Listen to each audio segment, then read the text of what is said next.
Nagpakitang gilas at hinangaan bilang bahagi ng isang K-pop group at humataw sa dance floor bilang isa sa mga celebrity dancers ng Stars on the Floor Season 2. Now, Shanti is back and this time, mai-inlove naman ang kapuso viewer sa kanya bilang Chloe, ang karakter na gagampanan niya sa Kapuso Afternoon Prime series na Kamao.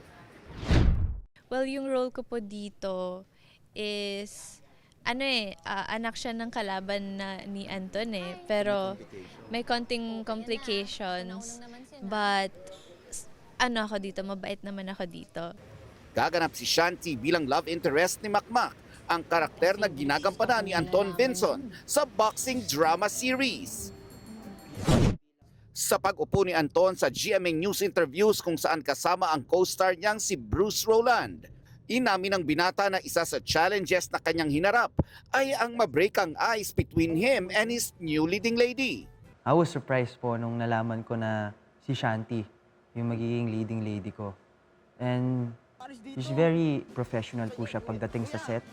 And talagang nandun po yung hunger niya sa pag-aarte. Close na kayo ni Shanti ngayon. Close na agad kayo, ha?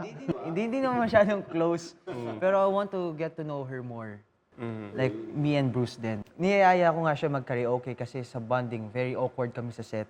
Kasi first time ko sabi ko, Shanti, K-pop to.